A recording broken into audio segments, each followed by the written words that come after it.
Anthony KImani Ichungwa, majority leader, UDA man, said something very controversial not too long ago. He said that if the demonstrations of Azimio continue, demonstrations that are destroying people's property, then what will happen is that even those he accuses of financing the protests, the Azimio protests, will also feel the same pain as those who lose their property or have their property damaged, allegedly, as a result of Azimio protests. And he singled out former President Uhuru Muigai Kenyatta.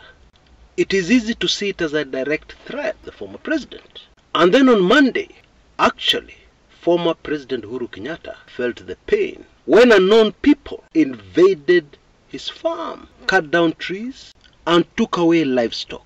Honorable Anthony KImani Ichungwa does not like revealing his age. It's very difficult to find his age listed.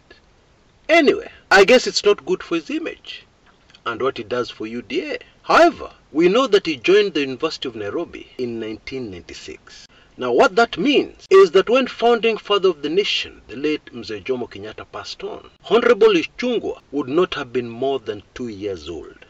He was less than 2 years old.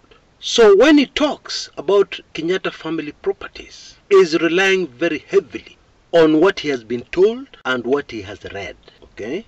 And of course, not everything you read and not everything you're told is the absolute truth. And even if it is, there are some very significant factors behind many things which happened in the 70s. Information which many may not have. And at that time when Jomo passed on and Ichungwa was less than 2 years old, former President Uhuru Kenyatta was about 17 years old, almost an adult.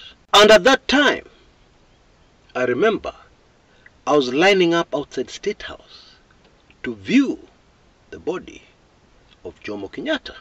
Yeah, I was home from school holidays. I believe I was in Form 1. And my political lectures had already started.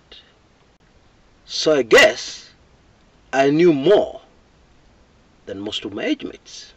Although at that time, I could not figure out how it was going to help me.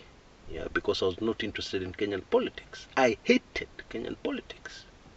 Now it is very difficult, even in a court of law, not to link those two events. Anthony KImani Ichungwa's speech warning the former president and what eventually happened on Monday. But of course the leader of the majority in the National Assembly is very strongly defending himself and is telling us there is no link. Many of you listening into this are going to find my analysis on this situation very different from everything else you've heard so far. And let me start by reminding us that it is very important never to underestimate the other side. It is very easy to make jokes about the other side. When you see them do something that looks like a mistake, that one is easy. However, write down history. It is not a good idea. It has never been a good idea.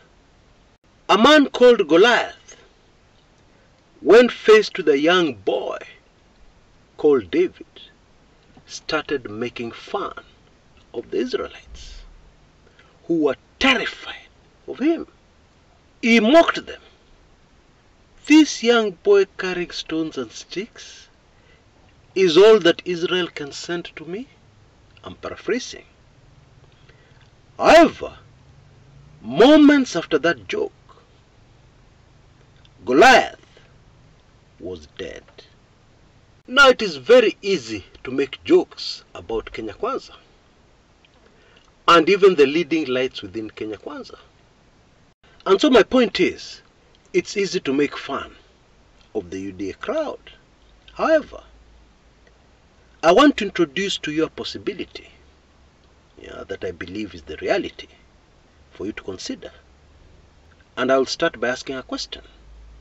Whoever carried out the raid on the Kenyatta farm, which by the way does not belong to Uhuru, it belongs to the widow of Jomo Kenyatta, Mama Ngina Kenyatta. Whoever carried out that raid Were they completely unsuccessful in their political objectives? Were they 80% successful, 50%, 10%? You tell me. In my opinion, they were over 90% successful.